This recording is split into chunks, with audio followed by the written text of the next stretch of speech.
Hello, thank you for joining us for Art Rocks with me, James Fox Smith from Country Roads Magazine. Let's begin in Shreveport with the story of a long-time graphic artist whose quest for bold colours, forms and effects led him to develop his own paint. Byron May applies that paint to an unusual substrate too, stainless steel. Let's have a look at his story.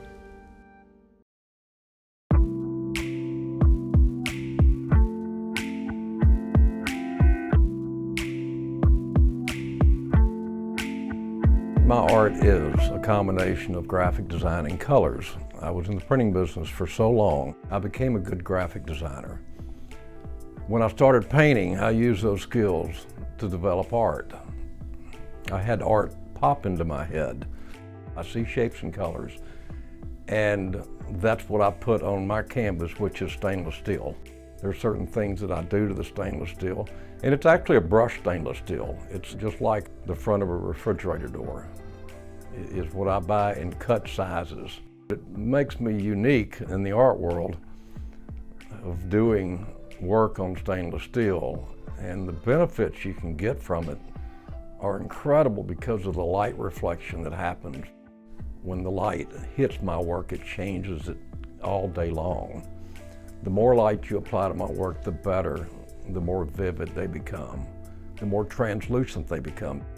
And it's kind of like the difference in looking at a printed piece and then looking at it, the same pictures on your computer monitor. I experiment with a lot of different colors, but mainly my colors are primary colors. I like the big and bold pieces that I've done, probably more than the softer pieces. The paint I'm using is a proprietary paint that I helped develop with a chemist in Dallas. I've had pieces that have been out in the community now for 12, 14 years that are doing just fine. All I use is a palette knife. I don't use a paintbrush on my art. And basically how hard I press that palette knife into that metal makes the paint thinner or denser. The thinner I make the paint, the more translucent it becomes, the more light reflects, and the more crazy things happen to it. It takes practice, and I've got quite a few years of practice. My paint is extremely dense. It's like a heavy maple syrup. It's not like an acrylic or even an oil. I can work it and work it and work it, and there's things that it does that separate this paint from the rest of the paints out there. The colors don't mix unless I force them to mix. In other words, I can take reds, yellows, blues, put them down on a sheet of stainless steel, cover them up with a dark blue, and then open them up with a palette knife, and the colors underneath remain perfectly true to color. It's really an amazing thing to see. I don't have to build texture with my art. I basically just have to apply the right paint. We got it to the point where I could get a color, let's say red. I could get a red in smooth, or I could get a red that wrinkles. The same color, it looks exactly the same when you put it down on a piece of stainless steel.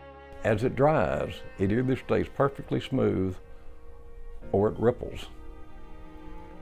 I can dictate where texture goes without having to build texture, which is something most artists have to do. If they want texture, they have to create texture. Mine happens through the drying process. When I want to blend colors, I create an underpainting, and that's the first thing that goes down. A lot of my art is a 3, 4, or 5-step process.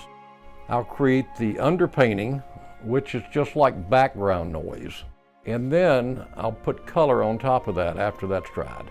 When I use that technique, and my paint has many different techniques, some that I haven't even discovered yet, the paint is a lot thinner because I'm using varnish to dilute the color. And the colors actually do start mixing together, but they stay so translucent that you can see straight through to the underpainting on the finished pieces. And it's one of my favorite techniques of painting with this paint. I'm not sure that it's necessarily the customer's favorite technique. They seem to like the bold colors, the primary colors, more so than I think the softer colors, but I enjoy doing the other technique as well. And I've used it quite a bit on pieces and sold pieces like that too. I had art classes in high school. My art teacher is pretty proud of me from the 6th grade and then again in the 11th and 12th grade. I actually did some pieces for our business before all this. I did some pieces for behind my desk in my offices, and I did some pieces for the front foyer.